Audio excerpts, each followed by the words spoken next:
Dipanjan Chakraborty BJP বিধায়ক আমার সঙ্গে রয়েছেন। আমি এক্ষুনি আসছি, আমি ওনার থেকে রিয়াকশন নিয়ে আসছি। কোহিনুর, দীপাঞ্জন দা আমার সঙ্গে কোহিনুর রয়েছেন, ঋতব্রত পন্থী তৃণমূলের মুখপাত্র, অফিসিয়াল মুখপাত্র, এবং আমার সঙ্গে মণিশঙ্কর দা রয়েছেন, মমতা বন্দ্যোপাধ্যায়কে সাপোর্ট করেন বা মমতা বন্দ্যোপাধ্যায় তৃণমূলকে সাপোর্ট করে কথা বলেন। দুজনের মধ্যে একটু আগে বাকবিতণ্ডা চলছিল। আমার প্রশ্ন হচ্ছে, এক এক করে লাইন দিয়ে ঋতব্রত পন্থী তৃণমূলে অনুব্রত মণ্ডল পর্যন্ত চলে গেলেন।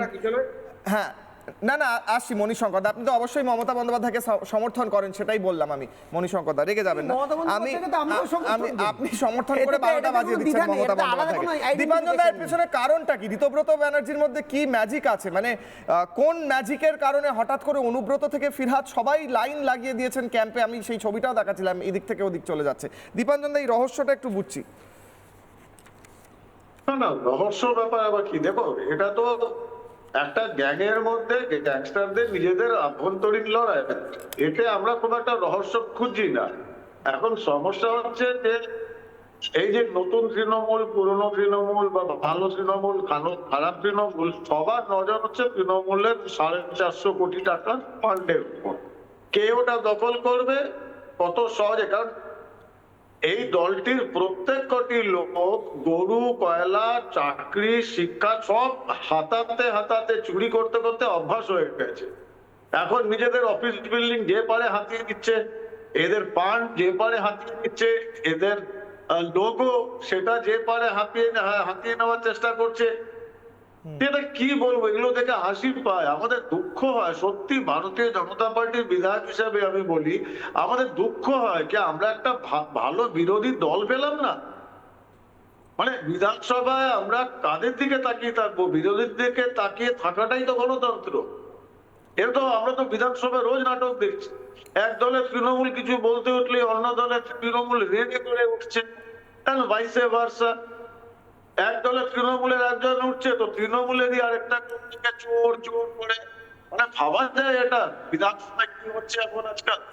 তো এগুলো দেখে আমরা ক্লান্ত। পশ্চিমবঙ্গের মানুষ একটা সংবেদনশীল এবং গঠনমূলক সমালোচনা করবে এমন বিরোধী দল চায়। এই দুটো গ্যাংওয়ার দেখার জন্য বসে নেই। এটা ওনারা ঠিক করুন, ফান্ড কে নেবেন, বিল্ডিং এর কে দায়িত্ব নেবে, আর লোগো বা হোয়াট এভার সেটা কে নেবে। এগুলো নিয়ে আলোচনা করতেও আমাদের মনে হয় সময় নষ্ট। না দীপাঞ্জন দা, আমি আলোচনাটা এই জন্য করছি। দীপাঞ্জন দা, আমি একটা অ্যাডিশনাল কোয়েশ্চেন করে দিই। আমি আলোচনাটা এই জন্য করছি দীপাঞ্জন দা, এই জন্য জবাব চাই বাংলায় আমি প্রশ্নটা তুলছি।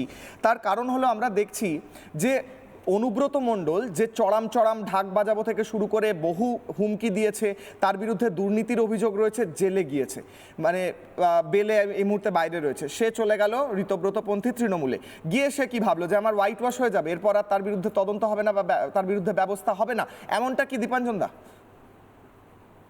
ব্যাপারটা তো তাই। দেখো, আগে এই অনুব্রতকে দিনের পর দিন তো তার দিদি প্রোটেক্ট করে গেছেন।